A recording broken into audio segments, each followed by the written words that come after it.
देश के सभी क्रांतिकारी नौजवान साथियों को राजेश्वर यादव का प्रणाम।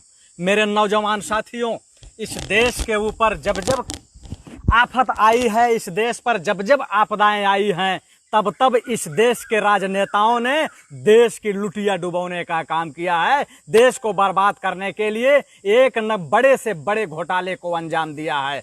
आज आपको मैं जितने भी घोटाले हुए हैं, मैं यह बताना चाहूंगा कि देश पर किस समय कब और कितने घोटाले हुए हैं। आज कोरोना के कहर में यही सरकार है, जब हमारे देश का मजदूर सड़कों पे निकल रहा था, तांडव मचा रहा था, भूख से तड़प रहा था और वह मौत का शिकार हो रहा था, तो हमारे सत्ता में बैठे हुए नेता जो होते हैं वह एक बहुत बड़े घोटाले को अंजाम दे रहे थे। मैं आप लोगों से पहले ही कहा था कि कोरोना के नाम पर सरकार इतना बड़ा घोटाला कर रही है, इतना बड़ा घोटाला कर रही है कि आने वाले समय में अगर उसकी जांच होगी तो यह घोटाला नहीं, महा घोटाला सिद्ध होगा। अभी आपने देखा होगा, मैं आपको एक वीडियो दिखाऊंगा कि अभी देश जब कोरोना की कहर में है, यही प्रधानमंत्री कहते हैं कि जितने भी देशवासी हैं वो सारे अपने घर के अंदर रहें और लक्ष्मण रेखा को लांघने की कोशिश न करें। अगर लक्ष्मण रेखा को लांघेंगे तो वो मौत की दावत देंगे, अगर जान रहेगा तो जहान रहेगा। लेकिन यही लोग इसी कोरोना के कहर में जब मजदूर सड़क पर मर रहा था, 2-2 हजार किलोमीटर पैदल चल रहा था, महिलाएं पेड़ों के नीचे बच्चे को जन्म दे रही थी, डिलीवरी होने वाली जिन महिलाओं की है वो अस्पतालों में नहीं एडमिट हो पा रही थी, उनका जो है मौत हो जा रही थी, उस समय हमारे देश के गृह मंत्री पटना में जाकर के एक रैली करते हैं और उस रैली में 72,000 करोड़ रुपए खर्च होते हैं। इतनी बड़ी रैली करते हैं और दूसरे को सोशल डिस्टेंसिंग करने का, घर में रहने का आह्वान किया जाता है। लेकिन उसके बावजूद भी इस देश के ऊपर जो देशभक्त बनने का तमगा लगाने वाले जितने भी नेता हैं, वो देशभक्त का जब तमगा लगाते हैं, लेकिन उस तमगे की आड़ में एक बड़े घोटाले को अंजाम देते हैं। और इस देश के अंदर 1948 में सबसे बड़ा घोटाला जीप घोटाला होता है। वह जीप घोटाला इसलिए होता है कि जीप खरीद के सौदा में 1948 में एक जीप घोटाला होता है, 1951 में साइकिल घोटाला होता है, 1956 में बीएचयू फंड घोटाला होता है, उसके बाद 1958 में मुदड़ा घोटाला होता है, प्रताप सिंह कैरो घोटाला 1963 में होता है, पटनायक कालीन घोटाला 1965 में होता है और प्रताप सिंह कैरो घोटाला 1963 में होता है, मारुति घोटाला 1974 में होता है, एचडीडब्ल्यू घोटाला 1987 में होता है, बोफोर्स घोटाला 1987 में होता है, हरिदास मेहता घोटाला 1992 में होता है, जगन्नाथ मिश्रा का चारा घोटाला जो है वह चारा घोटाला कब होता है? 1996 में। जगन्नाथ मिश्रा का चारा घोटाला है, वो लालू का चारा घोटाला नहीं है। जितने साथी देख रहे हैं, मैं सभी साथियों से आग्रह करूंगा कि आप लोग अधिक से अधिक लोगों को जोड़ते रहें और आज इस देश के अंदर 11,000 करोड़ का जो घोटाला कोरोना के नाम पर किया गया है, उस घोटाले को पर्दाफाश करना बहुत ही जरूरी है।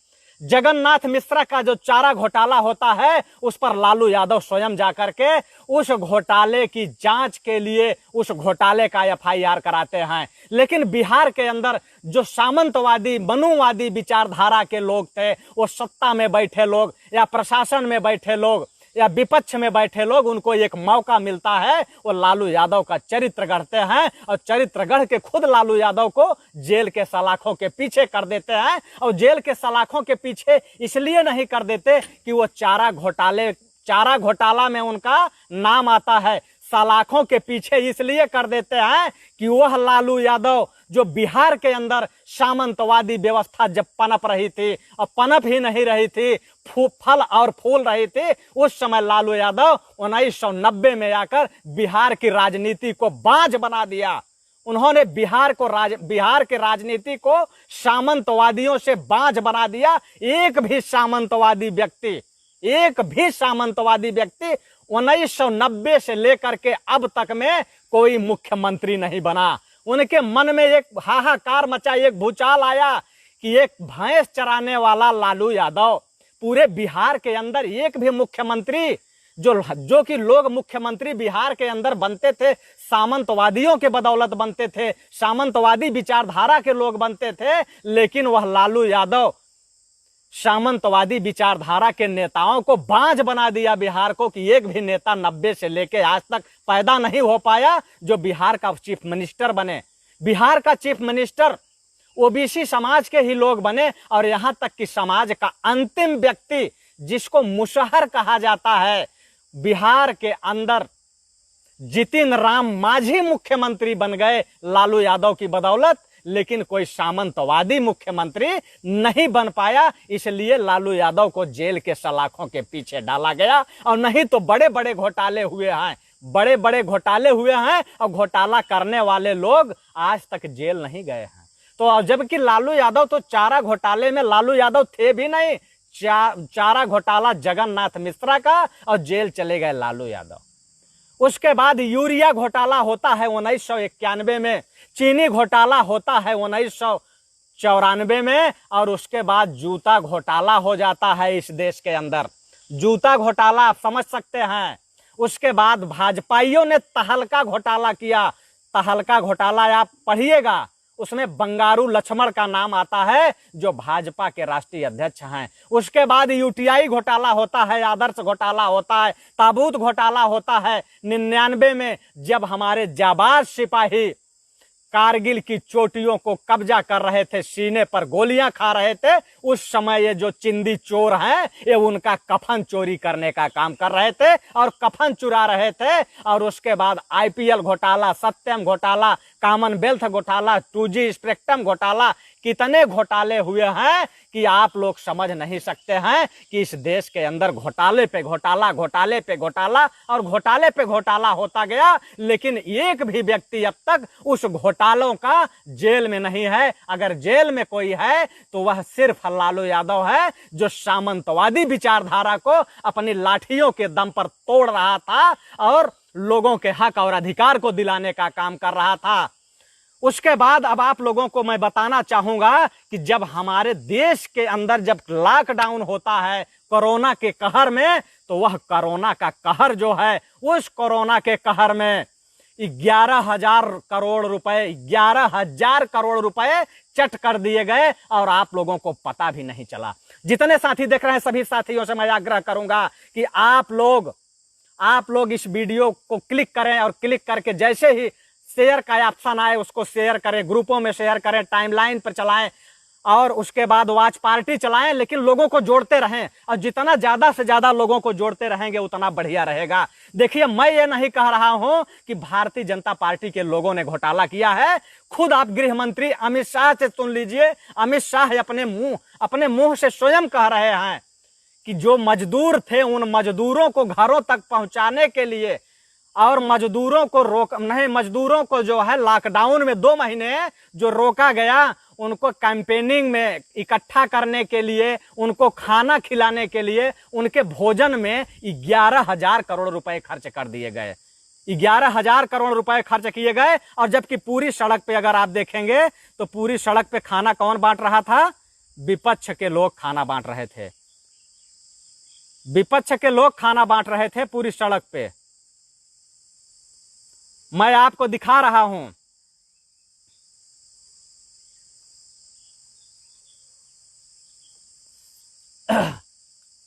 पूरी विपक्ष जो है वह सड़कों पे खाना बांट रही थी। और हमारे गृहमंत्री जी जो हैं, गृहमंत्री जी क्या कह रहे हैं कि 11,000 करोड़ रुपए जो सरकार है, वह जितने भी मुख्यमंत्री थे वो सारे मुख्यमंत्रियों से बात करके 11,000 करोड़ रुपए हमने उनको दे दिया कि ये जो है, जो प्रवासी मजदूर हैं, इनको खाने पीने की व्यवस्था के लिए। यानी कि कितना जो है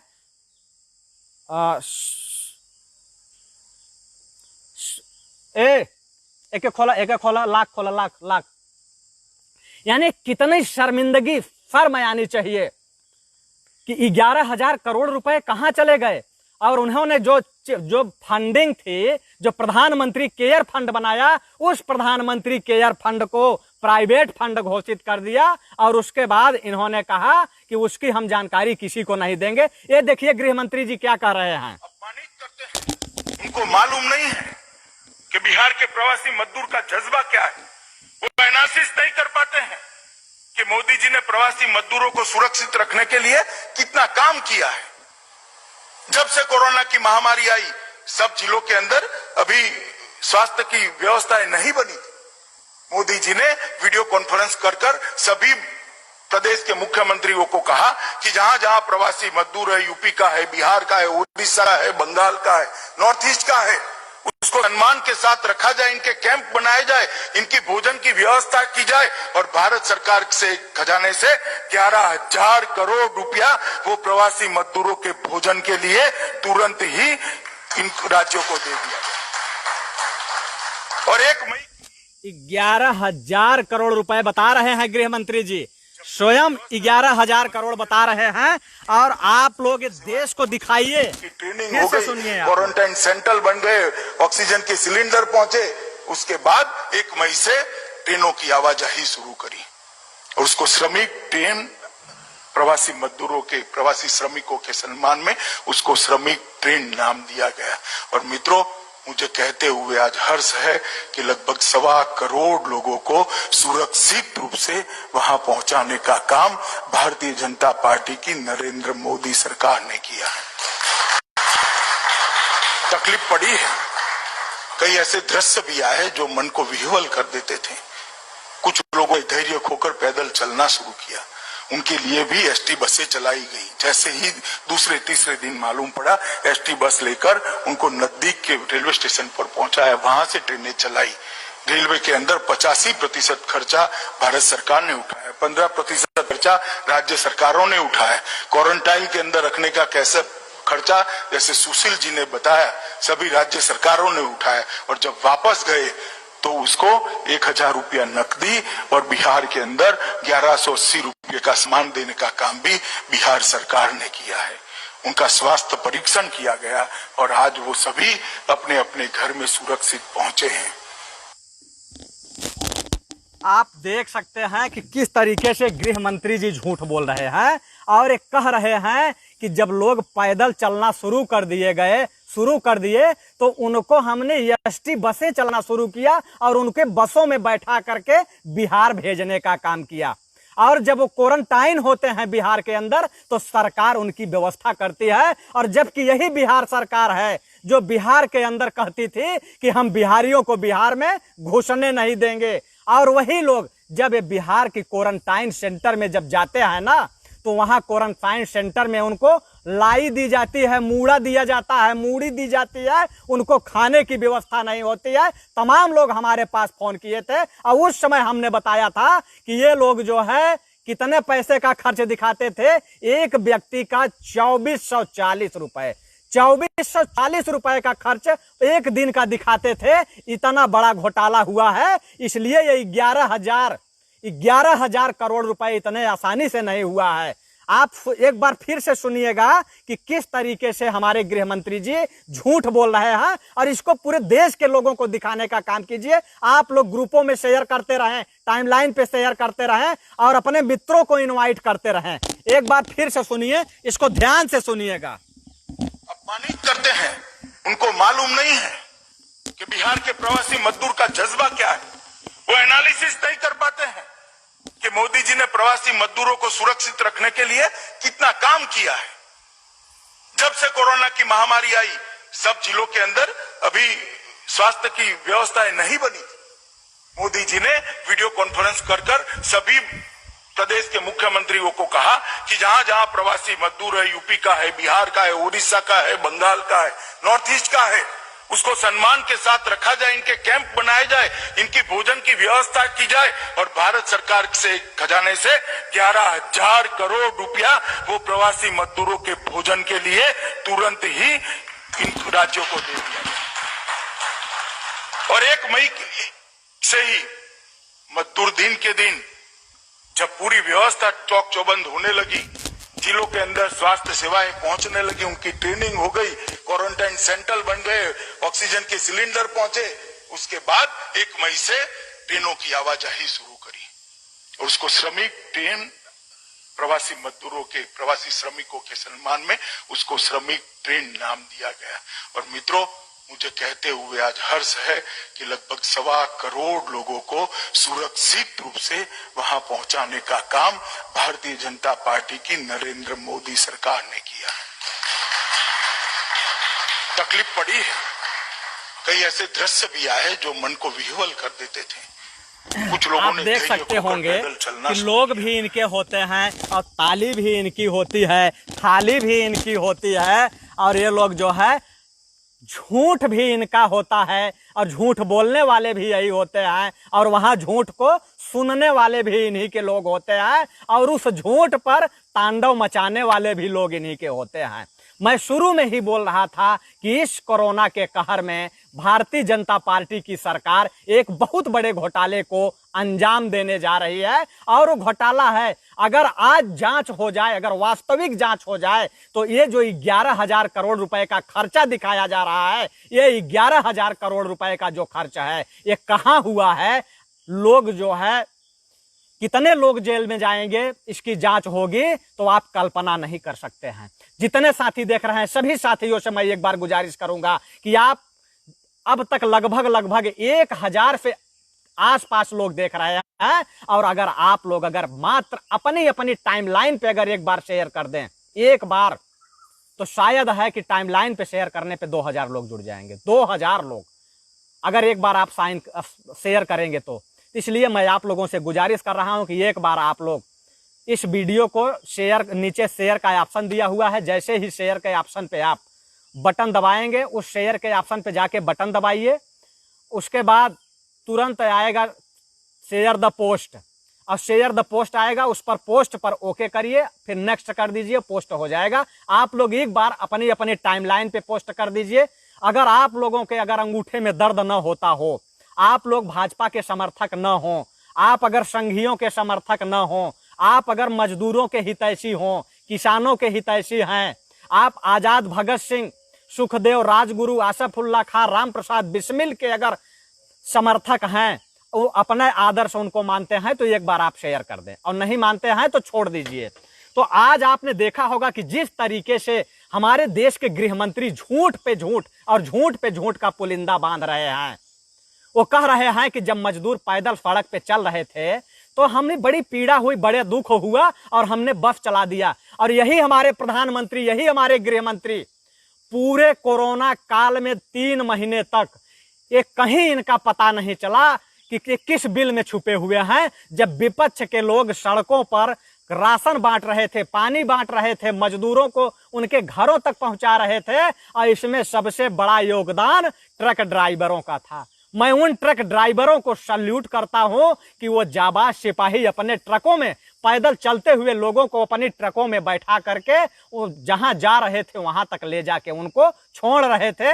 उनको कोरोना का डर नहीं लग रहा था। वो जो है मजदूरों को उनके परिवारों से मिलाने का संघर्ष कर रहे थे, कोशिश कर रहे थे। और वहीं ये अमित शाह या मोदी जी जो है किस बिल में छुप के बैठे थे, किसी को पता नहीं चल पा रहा था, कहीं ये दिखाई नहीं दे रहे थे। और देश के लोग रेल की पटरियों पे मर रहे थे, तब भी ये लोग सहानुभूति देने के लिए नहीं आ रहे थे।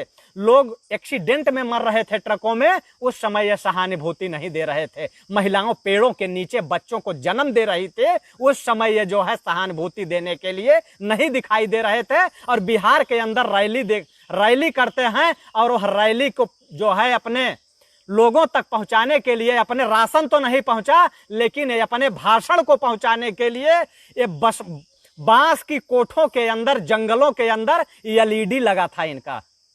एलईडी मतलब टीवी लगा हुआ था इनका भाषण पहुंचने के लिए। अरे कम से कम अपना राशन तो पहुंचा दिए होते। जहां तक आपका भाषण पहुंचा, अगर वहां तक राशन पहुंच गया होता तो ये लॉकडाउन में लोग जो पैदल चल रहे थे हजारों किलोमीटर, और बच्चियां अपने बाप को बैठा के जो साइकिल से बिहार तक पहुंचा रही थी, ये दिन नहीं आता और ये दिन देखना नहीं पड़ता।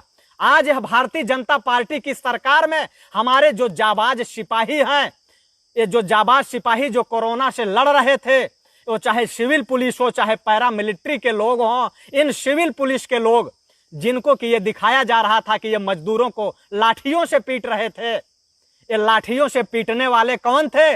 वो चिंदी चोर सिपाही थे जो संघी विचारधारा के लोग थे। इसी में ऐसे भी सिपाही थे, ऐसे भी जाबाज सिपाही थे जो अपनी तनख्वाह के पैसे से लोगों को पानी पिलवाने का काम कर रहे थे, खाना खिलाने का काम कर रहे थे। और जब ट्रकें जा रही थी ना, तो यही हमारे सिपाही, यही हमारे किसानों के बेटे उन ट्रकों को रोक करके इन मजदूरों को उन ट्रकों में बैठा करके उनके घरों तक पहुंचाने का काम कर रहे थे। आज तक सेना के अंदर, पैरामिलिट्री के अंदर, सिविल पुलिस के अंदर कभी जाति के नाम पे उनके साथ भेदभाव नहीं होता था, लेकिन आज इस सरकार के अंदर उनके साथ जाति का भेदभाव हो रहा है। जितने भी ओबीसी समाज के सिपाही हैं, दलित समाज के सिपाही हैं, माइनॉरिटी सिपाही हैं, यानी जो संघी विचारधारा के नहीं लोग हैं, वो चाहे जिस जाति के हों, चाहे जिस धर्म के हों, उनका जाति धर्म नहीं होता, लेकिन उनकी जाति को देख करके उनके कैरेक्टरों पर जो है सवाल खड़ा किया जा रहा है। पुलिस लाइन उनको अटैच कर दिया जा रहा है, उनके थाने और चौकियों से उनको हटा दिया जा रहा है। तो शर्म आनी चाहिए। और जितने भी अंध भक्त हैं, गंध भक्त हैं, गोबर भक्त हैं, हरामी के पिल्लों, जो तुम फर्जी आईडी बना करके यहां आके लोगों को ट्रोल करते हो, जितने भी क्रांतिकारी साथी हैं, मैं उनसे कहना चाहूंगा कि ये जो हराम के पिल्ले हैं, जो ये फर्जी आईडी बना करके आते हैं आपको ट्रोल करने की, आप इनसे बिल्कुल चिंतित मत होइए। ये आपको सिर्फ ट्रोल करते हैं, इनसे ट्रोल मत होइए। आज इस देश के अंदर जितने भी, वो चाहे समाजवादी विचारधारा के लोग हों, वो चाहे लेफ्ट विचारधारा के लोग हों, वो चाहे गरीबों की पीड़ा को खत्म करने की विचारधारा को लेकर के लोग हों, चाहे जिस जाति से हों और चाहे जिस धर्म से हों, हमें इससे नहीं लेना देना है। तमाम लोग हैं।